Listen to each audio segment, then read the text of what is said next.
Alright, hello, welcome back. This is another Throne and Liberty video about trading. There was a lot of trading videos out there on YouTube already, but they were quite confusing to me, and so I kind of had to go out and do my own research and really dig through all of the YouTube content to find all the information that I was looking for.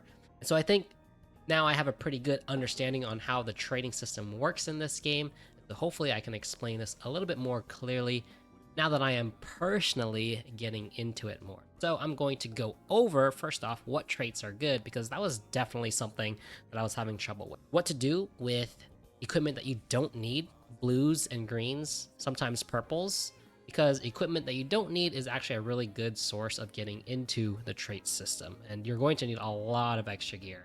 And then, of course, I'm going to teach you how exactly to trait your gear and all of the mechanics behind it. It's actually very, very simple once you get started. Okay, so let's go ahead and go over what traits are actually good. Which ones do you want to keep around? Which ones do you want to sell on the auction house? So it's definitely going to depend on the piece of armor, but in general, traits that are specific to a particular armor piece are going to be relatively valuable. So, for example, let's start with the weapon. If I go over to the trait list, all of the traits, weapons and heavy attack chance is one of those traits that is exclusive to weapons. Now, I could be wrong, and heavy attack chance could show up on other pieces of equipment, but if they do, it's quite rare. But every weapon in the game can definitely have heavy attack chance. And then when it comes to your gauntlets or your handpiece, generally attack speed is the only one that can show up on gloves, so this is generally a pretty valuable trait to have. And then likewise for boots, the exclusive trait is going to be movement speed. And so you can kind of just remember this, right? Because gloves, you are attacking with your weapon, so it's going to give you better attack speed. And then with boots, that's just how you move, so you get better movement speed. So hopefully that just, helps you remember that those are the exclusive traits to those items. And then when it comes to your cloak, skill damage, resistance, debuff duration, that's usually what I see on cloaks is this trait here. So this is going to be pretty valuable. Debuff duration, I've seen this show up on other pieces of equipment as well. I think I've also seen resistance on other pieces of equipment as well, but in general, cloaks usually like these two traits on them. These two are very valuable on the cloak. When it comes to the trait list for accessories, it's usually going to be skill damage boost and buff duration, or debuff duration. It's one of those duration traits, either buff duration or debuff duration. And then same thing with skill damage boost, it's either skill damage boost or skill damage resistance. Yeah, I don't remember exactly off the top of the head whether accessories can have both, but in general, that's what you're looking for. And then max health is going to be the next best trait. Max health over max mana and also health regen and mana regen. Max health is just better in every way, and that's just the public opinion currently right now, probably because it's the most useful for PvP modes. And then likewise, since PvP is such a big part of this game, it turns out that evasion is going to be the trait that you want over endurance. This is just because evasion just means that attacks will miss, and in a PvP setting, a lot of people stack hit chance, and so you need evasion in order to just not take damage 100% of the time. So if we're speaking strictly in terms of public opinion, value evasion over endurance. If you have no intention to touch PvP, feel free to stick to endurance. Just know that the overall public opinion on the matter is that evasion is the more desirable trait over endurance. So with that said, I typically keep those traits that I mentioned and try to sell them on the auction house or hoard them to upgrade your own gear. So as a quick rundown, once again, you have max health, attack speed, movement speed, skill damage boost and resistance, debuff and buff duration, and then evasion. Those are the traits you're definitely trying to look for. And now what should you do with equipment that you don't need? Well, equipment that you don't need is going to be an amazing source to start getting into the trait system. First off, go ahead and find all of the gear that has those desirable traits that you want. and then decide if you want to sell them in the auction house or keep them to upgrade your gear. Now, I will say that if you are still in blue tier territory, I would keep them so that you could trade your blues so that you can have an easier time upgrading and trading your purples. This is because if you fully trade a blue and then transfer it over to a purple, you will get 2 guaranteed chances to upgrade a trait. You end up getting, I believe it's around 960. Now, I haven't actually gotten to that part yet, but based off of research, that is what happens when you transfer a fully traded blue into a purple. If you decide to keep all of your equipment, it means you will have to expand your storage, and that's going to get expensive and also quite messy. So I would highly recommend that you try to sell it on the auction house so that you can buy traits later down the line. But now you're probably wondering, like, how you sell things on the auction house and how do you decide what you should sell on the auction house? Well, first off, I already mentioned all the desirable traits, and in general, those desirable traits are ones that will give you a pretty decent profit out of it. Now, it might totally just depend on how the auction house is depending and when you're watching this video, but go ahead and check the auction house for prices. So I'm going to go ahead and head over to the auction house, and we can see what's going on. We can see that in general, greens, they will go for 10 lucent. And greens usually go for this. They very rarely go for more. Sometimes you can go for 20 if it's something like heavy attack chance on a weapon. But in general, you're going to be selling it for about 10. So we can see here, heavy attack chance is worth 15. And hit chance here is apparently worth 100 here. That's very interesting, but yeah, you can see it's 900% higher. That's kind of crazy. So yeah, in general, for greens, you're going to get about 10. Sometimes you can hit 20 if you're lucky with the hit chance or heavy attack chance when it comes to weapons, at least. We can take a look at some armor.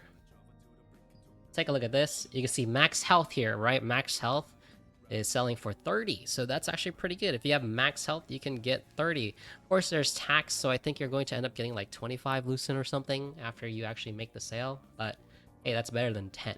That's kind of the basics of greens. Now, what if we go ahead and go over to blues?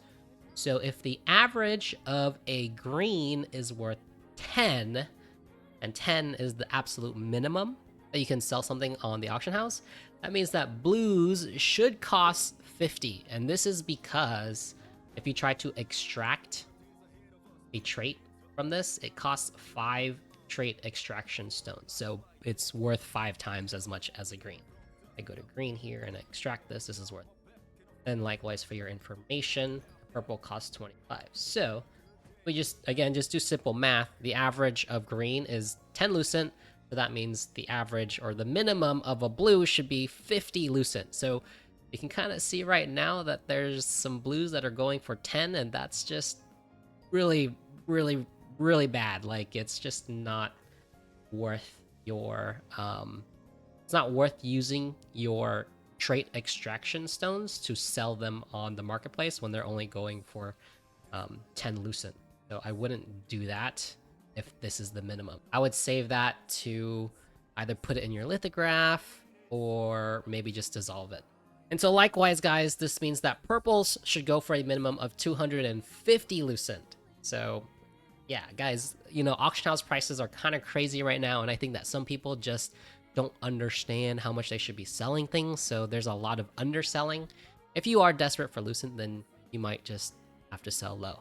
But anyway, that's kind of how you should decide whether you should sell your equipment on auction house. Again, just in general, the traits that I mentioned, the good ones, are going to be in general worth the most. So you see here, attack speed is worth 29 there. Over to the cloak, I think we'll see skill damage. Yep, skill damage resistant there, and debuff are there. I also see mana regen on the cloak sometimes, so that one you might want to max health there, skill damage, debuff. So again, hopefully that makes sense. Now the next thing that you can do is to convert your item into a lithograph. So right now you can't do that for blues because you can't really acquire this right now. You can't acquire these rare blank lithographs, because in order to craft this, you need specific materials that just aren't available in the game right now. I'll go ahead and travel to Stoneguard and show you guys. So, in order to craft a rare blank lithograph weapons item, you need rare enchanted ink, and this is unobtainable in the game currently. Right now, the merchants, the contract coin merchants, only sells the ink for purple. So this means that we can't create any blue lithographs currently. We can only create purple lithographs. So if it's a blue, you just can't turn into a lithograph. You can only turn purples into lithographs. So if you want to turn a purple into a lithograph, you're going to need this precious blank lithograph weapons. And you do this by crafting it. Find this, and it takes precious parchment, enchanted ink, rubrics, just a lot of purple materials to do so. So it is quite expensive. This is all farmable. This comes from the guild, or not the guild merchant, the contract merchant on a weekly basis. They sell only 50 of these per week. So, you know, if you plan to sell lithograph weapons or even armor or accessories, you're gonna make sure you want to pick these up on a weekly basis. Now, obviously, the weapon guy sells the weapon version. The armor guy is going to sell the armor version right there, precious blank craft armor. And this is not in the game currently because we cannot get this item.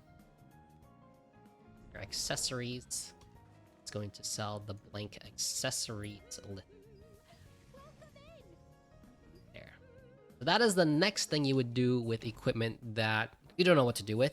And of course, the third thing you can do is just add it to your lithograph. So lithograph actually does give you some decent rewards, like, you know, we're getting 10 precious polished crystals. That's pretty good if you lithograph this blue bow and this blue chest piece. And in general, there's just a lot of really decent rewards for putting things in your lithograph. So, you know, if it has a terrible trait that's worth nothing in the auction house, and if it's a blue, then I would definitely just go ahead and add it into your lithograph book. Definitely worth it to try and grab some of these materials. And then the last thing you can do is ultimately just go ahead and dissolve it. Dissolve button here, and you get some rare magic powder, and you have a chance to get precious magic powder, which is quite valuable. So this is your last resort. If none of the above things work, then you just go ahead and dissolve it. No reason to keep it, really. So let's see. I think, for example here, let's see if I have something here that I could probably just crit chance, undead bonus damage, mana regen, heavy attack chance, critical chance. So something like undead damage bonus and mana regen, this is probably something that I will want to dissolve. Probably don't want to trait extract this, because let's go ahead and take a look at the auction house for this. It's probably going to be like 10 lucent. It's going to cost like nothing. Yeah, 10 lucent, undead. Oh, actually it's worth 20. It's not bad, but again, greens are worth 10. So this should be worth 50, but it's not worth 50, so I would not extract it. I don't think I've actually lithographed this yet, so actually I might go ahead and just add this lithograph real quick. I don't want to do the crit chance one. Do the undead damage. Place it, go ahead and add it. So that does consume the item out of your inventory, so now you see that it's gone. And then for the purposes of this video, mana regen isn't that great, so I'll go ahead and dissolve what happens. Solve this, and got 20 rare magic powders. Nice. Okay, now let's go over how to actually trait your equipment. So when it comes to trading your equipment, there are two things that you can do, right? You can level up a trait that you already have, and then you can unlock more traits. So blues, they have 3 slots. So that means you can unlock 3 more traits, and then they can be leveled up 3 times. Now, in order to level up a trait, it is quite simple. All you have to do is feed another piece of equipment that has the same exact trait. It does not need to be the exact same copy of the equipment. It just needs to be in the same type, of the same type. So any weapon can go into any weapon. And for example, any helmet can go into any helmet.